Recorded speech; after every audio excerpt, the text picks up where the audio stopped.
Aspirants polity की class में आप सभी का हार्दिक स्वागत और अभिनंदन करता हूं। क्रैक एग्जाम बाई आरके में आप सभी का स्वागत है। तो हमने पिछली कक्षा में पॉलिटी के अंतर्गत संविधान से संबंधित संस्थात्मक शासन प्रणाली, अध्यक्षात्मक शासन प्रणाली और संविधान के जो टर्मिनोलॉजी थी उसके बारे में अध्ययन किया था। अब इस वीडियो में हम देखेंगे कि संविधान सभा के निर्माण की प्रक्रिया, गठन और संविधान के निर्माण होने में क्या क्या भूमिका किसने किसने निभाई। तो आइए चलिए स्टार्ट करते हैं पॉलिटी की क्लास में। संविधान सभा का की मांग, संविधान निर्माण की प्रक्रिया, ये हमारा हेडिंग है। संविधान सभा की मांग सर्वप्रथम हम देखते हैं तो 1895 ईस्वी में बाल गंगाधर तिलक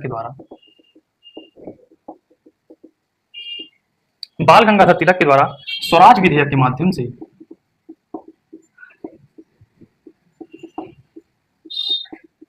संविधान सभा की मांग की गई 1895 ईस्वी में सर्वप्रथम।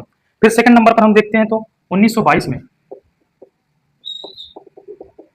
महात्मा गांधी के द्वारा संविधान सभा की बात उठाई गई और यह कहा गया कि संविधान सभा में भारत के लिए भारतीयों के द्वारा संविधान का निर्माण किया जाएगा। फिर थर्ड नंबर पर हम देखते हैं तो औपचारिक रूप से जो संविधान सभा की मांग की गई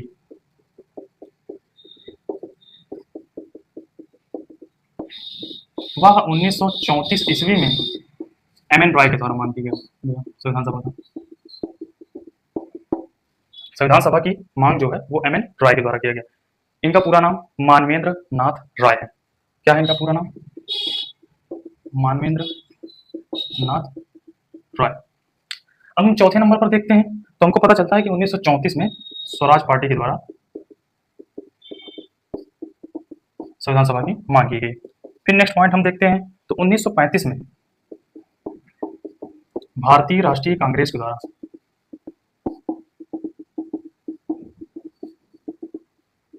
अधिकृत रूप से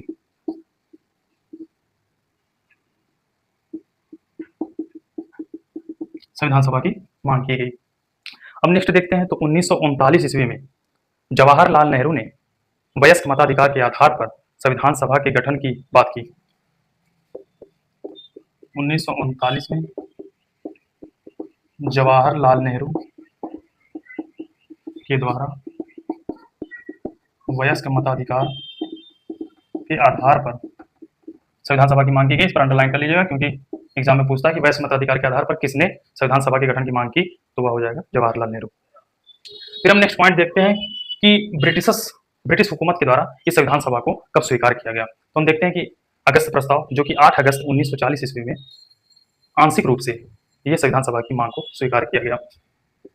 8 अगस्त 1940 ईस्वी को अगस्त प्रस्ताव के माध्यम से आंशिक रूप से स्वीकार किया गया। इसके द्वारा ब्रिटिश हुकूमत के द्वारा 8 अगस्त 1940 को अगस्त प्रस्ताव के माध्यम से आंशिक रूप से संविधान सभा को स्वीकार किया गया। अब हम देखते हैं कि क्रिप्स मिशन में जो कि 1942 में आता है, क्रिप्स मिशन, उसमें स्पष्ट रूप से संविधान सभा को स्वीकार कर लिया गया। 1942 में क्रिप्स प्रस्ताव या क्रिप्स मिशन में संविधान सभा को स्पष्ट रूप से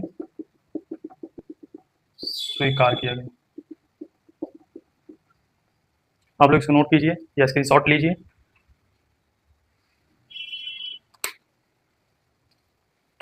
ले लिया होगा, मैं इसको इरेज करता हूं। नेक्स्ट देखते हैं कि संविधान सभा में क्या क्या बातें उठी।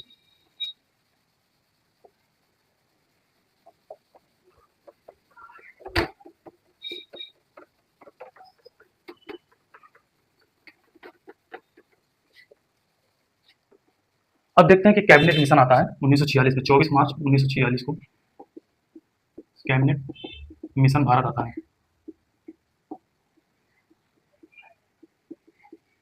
कैबिनेट मिशन के सदस्य कौन कौन से हैं, ये एग्जाम में पूछता है, बहुत इंपॉर्टेंट है। तीनों सदस्य को जानेंगे हम। तो इसके जो सदस्य हैं, अध्यक्ष को देखते हैं। इसमें एक अध्यक्ष और 2 सदस्य हैं। एक अध्यक्ष जो है वो है पैंथिक लॉरेंस, ये भारत सचिव भी थे। दो सदस्य कौन कौन से हैं? एबी अलेक्जेंडर, एबी अलेक्जेंडर और स्टेफर्ड क्रिप्स, ये व्यापार बोर्ड के अध्यक्ष थे।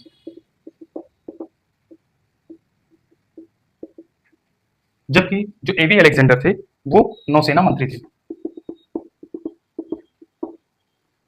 तो आप लोग इसको नोट कीजिए। देखिए कि अध्यक्ष पैंथिक लॉरेंस, सदस्य दो हैं, एबी अलेक्जेंडर और स्टेफर्ड क्रिप्स। फिर हम नेक्स्ट बात करते हैं इसमें कि संविधान निर्माण की प्रक्रिया क्या क्या थी, जो हमारा मेन टॉपिक था, प्रक्रिया।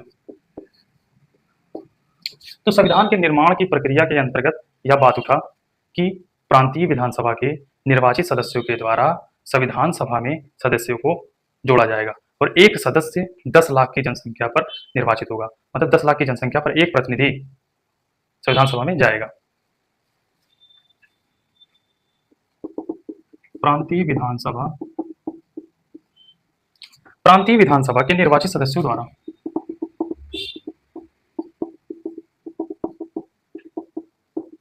चुनाव किया जाएगा। प्रत्येक 10 लाख की जनसंख्या पर एक प्रतिनिधि को संविधान सभा में भेजा जाएगा। अब इसमें इस प्रकार से पूरे प्रांत में 389 सदस्यों का एक प्रतिनिधिमंडल तैयार होता है।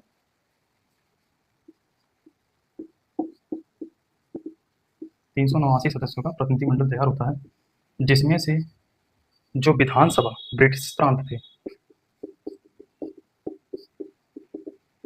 वो 292 थे। चीफ कमिश्नरी जो क्षेत्र था वो 4 था। देशी रियासतें जो थी वो 93 थी, जो कि मनोनीत होने थे। तो 292 ब्रिटिश प्रांत, 4 चीफ कमिश्नरी क्षेत्र और 93 देशी रियासत, ये 389 सदस्य हो गए। 4 चीफ कमिश्नरी जो क्षेत्र है उसमें हमारा दिल्ली, कुर्ग कर्नाटक, अजमेर मारवाड़ क्षेत्र राजस्थान, और एक हमारा बसता है वो है केरल क्षेत्र में होगा, जो होता है ब्रिटिश बलूचिस्तान। चीफ कमिश्नरी क्षेत्र में हम देख लेते हैं तो दिल्ली, कुर्ग कर्नाटक, अजमेर मारवाड़ क्षेत्र, नेक्स्ट आता है ब्रिटिश बलूचिस्तान। अब ये जो 389 सदस्य हैं इसमें से 292 और 4 चीफ कमिश्नरी क्षेत्र का चुनाव होगा, क्योंकि ये निर्वाचित सदस्य हैं, इनका चुनाव होगा, और जो 93 हैं वो मनोनीत होने हैं। तो 296 सीटों का चुनाव होना है। तो इसका स्क्रीनशॉट ले लीजिए आप लोग। तब नेक्स्ट बात करते हैं कि 296 चुनाव में से किसके किसके पास कितनी सीटें आई।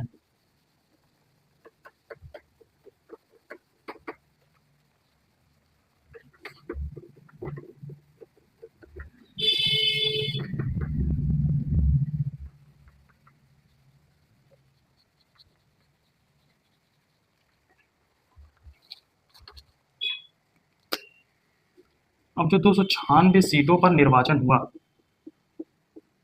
उसमें जो जो विजेता हुए उसके अंतर्गत 208 सीटें कांग्रेस को प्राप्त हुई, 73 सीटें मुस्लिम लीग को प्राप्त हुई, 15 सीटें अन्य को प्राप्त हुई। 15 सीटें जो अन्य को प्राप्त हुई उसमें 7 छोटे दल हैं, 7 छोटे दल और 8 जो होगा 8 7 15 निर्दलीय उम्मीदवार विजेता। ये पूरा स्ट्रक्चर है जो कि आप लोग ध्यान रखेंगे। अब इस 296 निर्वाचन जो क्षेत्र है उसमें हम देखेंगे अनुसूचित जाति और अनुसूचित जनजातियों की संख्या क्या है। अब इसमें देखेंगे तो अनुसूचित जाति की कुल संख्या, अनुसूचित जाति की कुल संख्या हम देखते हैं तो 26 होती है। अनुसूचित जनजाति की कुल संख्या तो देखेंगे तो ये मिलता है हमको 33। अनुसूचित जाति की कुल संख्या 26 मिलती है, अनुसूचित जनजाति की कुल संख्या हमको 33 मिलती है। और इसमें अगर हम देखते हैं तो जो एंग्लो इंडियन है उसका जो प्रतिनिधि है वो फ्रैंक एंथोनी महोदय है, जबकि पारसी जो समुदाय है उनका जो प्रतिनिधित्व करता है वो पीएच मोदी है। तो एंग्लो इंडियन का जो प्रतिनिधि है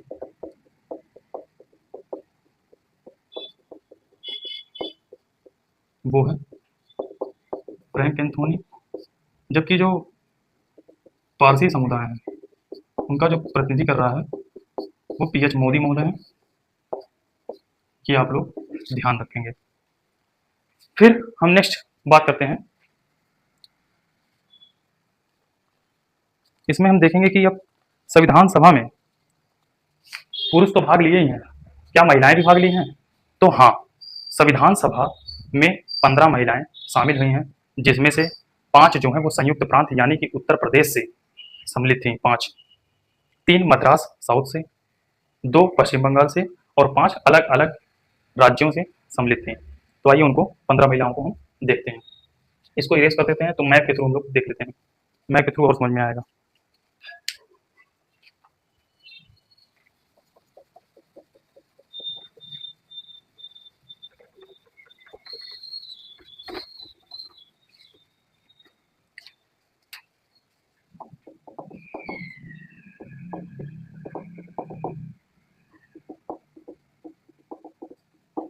टोटल 15 महिलाएं भाग ली थी।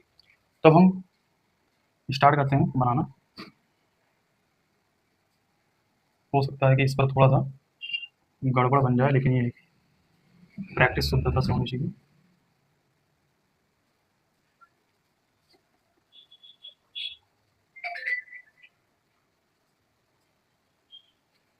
ये हमारा इंडिया का मैप बन जाता है। इसको हम संयुक्त प्रांत मान लेते हैं। संयुक्त प्रांत से 5 महिलाएं भाग ली हैं। एक का नाम है पहला विजय लक्ष्मी पंडित। अब हम सेकंड देखेंगे तो उसमें सुचेता कृपलानी आती हैं।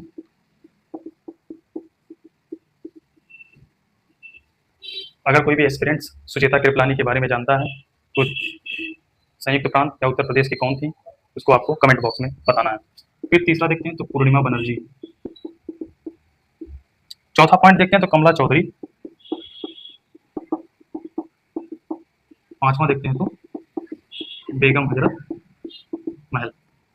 5 तो यहाँ से मिल गए, 3 यहाँ से मिल जाएंगे मद्रास क्षेत्र से। वो कौन कौन है? एक है दुर्गा भाई देशमुख, दूसरा है दक्षयानी वेलायुधन, तीसरा है अम्मू स्वामीनाथन।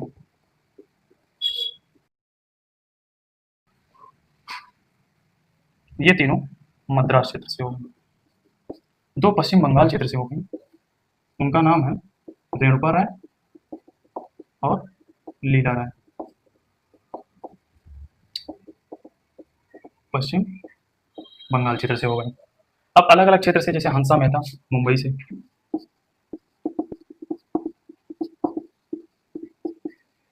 राजकुमारी अमृता कौर मध्य प्रांत से,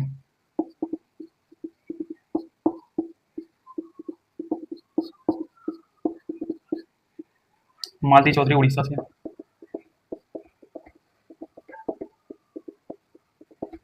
एनी मस्करीनी त्रावणकोर से,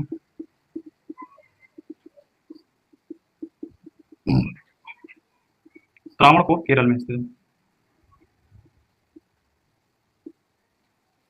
एक और बच जाता है सरोजिनी नायडू, जो कि बिहार से संबंधित है।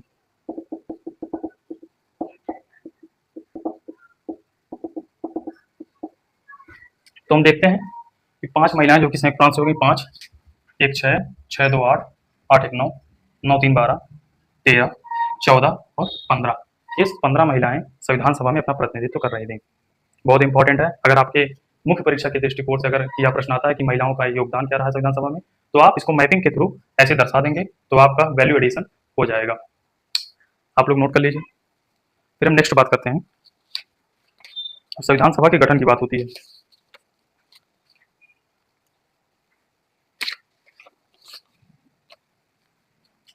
अब हम आते हैं संविधान सभा के गठन की बात करते हैं।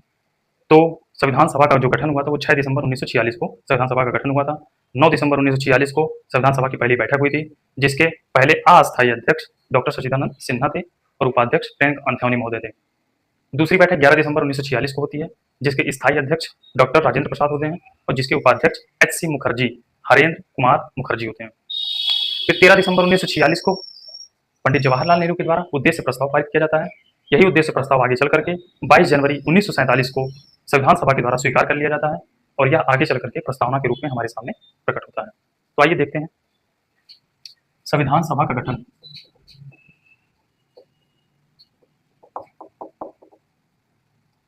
छह दिसंबर 1946 को संविधान सभा की पहली बैठक, 9 दिसंबर 1946 को फर्स्ट अस्थायी अध्यक्ष डॉक्टर सच्चिदानंद सिन्हा, तीसरा सेकंड बैठक 11 दिसंबर 1946 पहले स्थायी अध्यक्ष डॉक्टर राजेंद्र प्रसाद, उपाध्यक्ष S C Mukherjee. Fourth point, संविधान सभा में उद्देश्य प्रस्ताव 13 दिसंबर 1946 को पंडित जवाहरलाल नेहरू के द्वारा पेश किया गया। यही उद्देश्य प्रस्ताव 22 जनवरी 1947 को स्वीकार किया गया। 22 जनवरी 1947 को उद्देश्य प्रस्ताव स्वीकार किया गया तो यही आगे चल करके हमारी प्रस्तावना के रूप में प्रकट होता है। 22 जुलाई 1947 को हमारा प्यारा राष्ट्रध्वज तिरंगा के रूप में शामिल किया जाता है। 22 जुलाई 1947 को।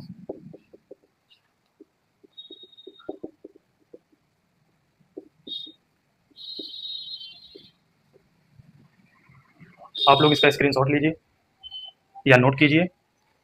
मैं हट जाता हूं।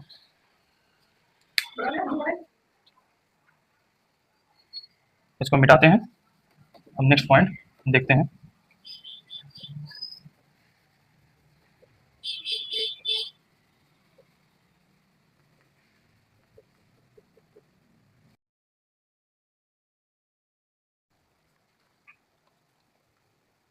हम जानते हैं कि संविधान जो बनकर निर्मित हुआ है वह किसी एक व्यक्ति या व्यक्तित्व का योगदान नहीं है।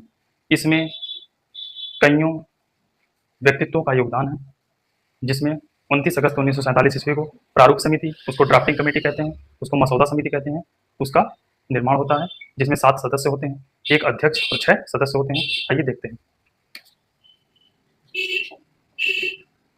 प्रारूप समिति, इसी को मसौदा समिति भी कहते हैं, ड्राफ्टिंग कमेटी। इसमें कौन होता है? 7 सदस्य, एक अध्यक्ष प्लस 6 सदस्य। इसमें पहले होते हैं, जो अध्यक्ष होते हैं डॉक्टर B.R. अम्बेडकर। दूसरे नंबर पर होते हैं अल्लादी कृष्णा स्वामी अय्यर। तीसरे होते हैं N. गोपाल स्वामी अयंगर।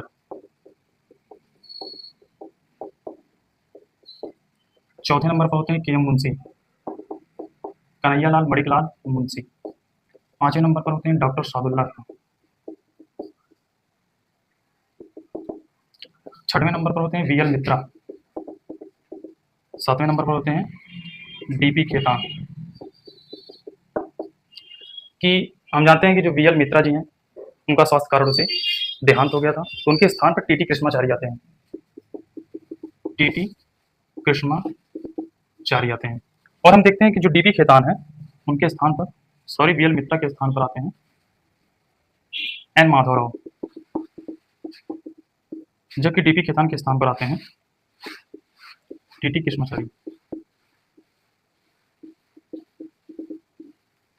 यह आप लोग ध्यान रखिएगा, बहुत ही इंपॉर्टेंट है। प्रारूप समिति जो हमेशा पूछता है कि इसके एक अध्यक्ष 6 सदस्य हैं, और इस प्रारूप समिति में हम देखेंगे कि कांग्रेसी सदस्य K.M. मुंशी हैं, एकमात्र मुस्लिम सदस्य डॉक्टर सादुल्ला खान है।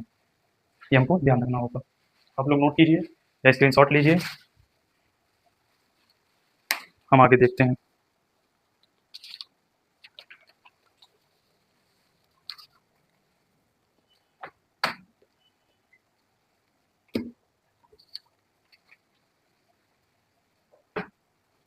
अब नेक्स्ट पॉइंट हमारा रहने वाला है संविधान में वाचन, कितने वाचन हुए थे उसको देखना है, और कब से कब तक उस वाचन की तिथि रहने वाली है उसको देखना है। मैं आशा करता हूँ कि आप लोग ध्यानपूर्वक पढ़ रहे होंगे और आप लोगों को जो मैं समझा रहा हूँ वो समझ में आ रहा होगा, क्योंकि इसको याद करना पड़ेगा, बार बार रिवीजन करना पड़ेगा। प्रारंभिक परीक्षा के पॉइंट ऑफ व्यू से बहुत इंपॉर्टेंट चैप्टर हो जाता है। तो हम देखते हैं कि संविधान के निर्माण में वाचन,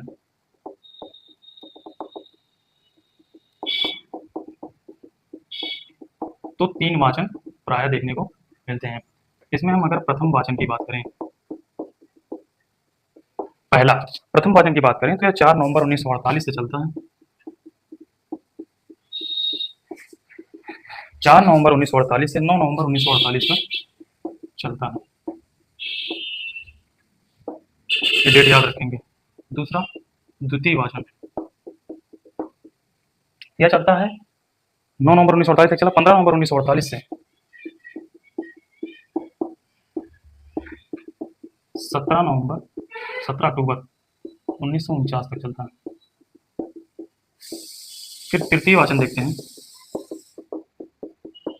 तो यह 14 नवंबर 1949 से जब हमारा संविधान बनकर तैयार हो गया था 26 नवंबर 1949 तक। ये 3 वाचन ध्यान रखेंगे, आप लोग इसको नोट कर लीजिए।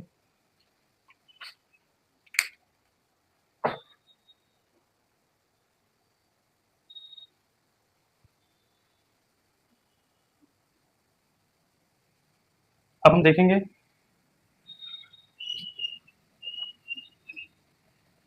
कि संविधान जब 26 नवंबर 1949 को लागू हो गया था तो उस समय कितने अनुच्छेद स्वतः लागू हो गए थे।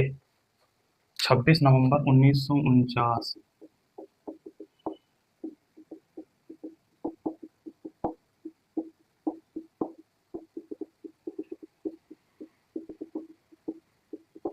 हमको यह पता है कि 26 जनवरी 1950 को हमारा संविधान लागू हुआ था, परंतु संविधान बनकर जो तैयार हुआ था 26 नवंबर 1949 को।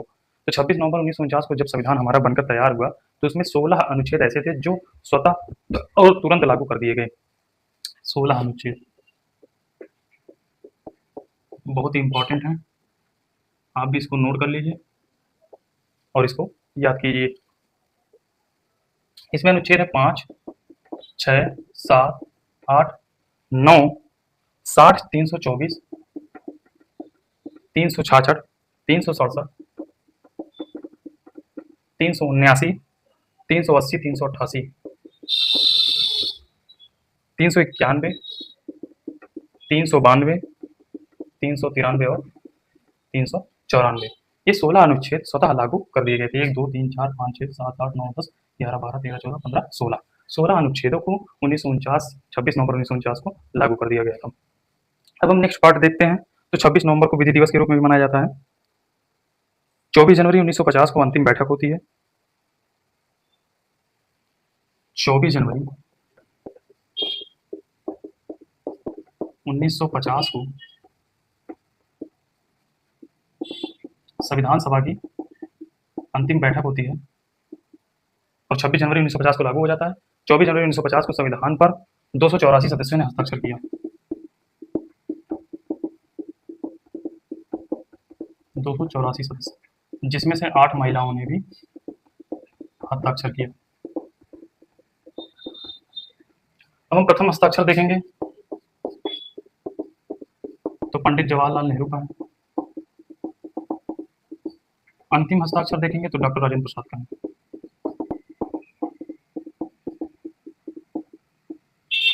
और डॉक्टर राजेंद्र प्रसाद को 24 जनवरी 1950 को ही राष्ट्रपति के रूप में स्वीकार कर लिया गया।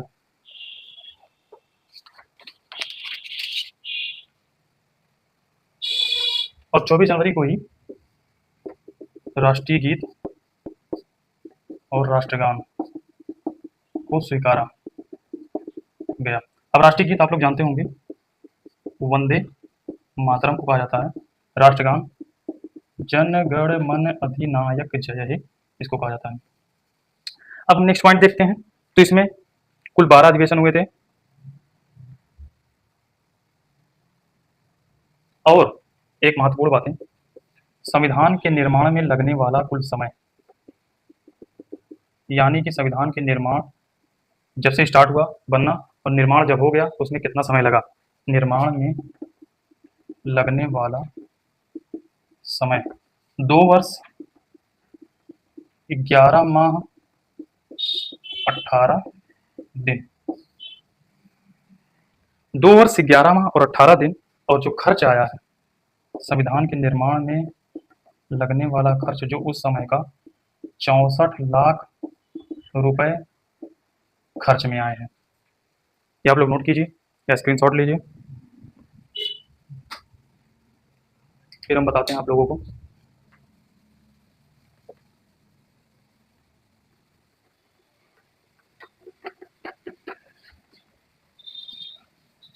ये सब फैक्चुअल चीजें हैं, आप लोगों को ध्यान रखना होगा। ये सब प्रीलिम्स, यूपीपीसीएस, यूपीएससी और अदर स्टेट्स एग्जाम में पूछते रहते हैं। हम नेक्स्ट देखते हैं, तो इसमें देखते हैं कि जो संविधान के पृष्ठ पर जो चित्रकारी की गई है,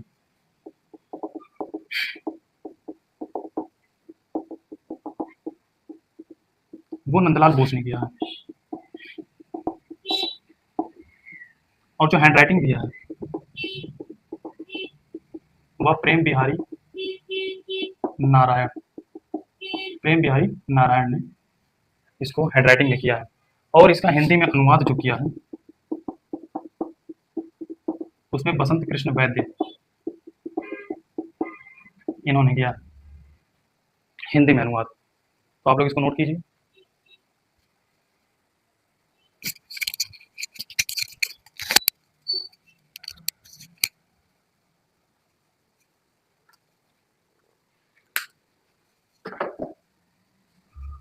आशा करते हैं कि आपको वीडियो पसंद आया होगा।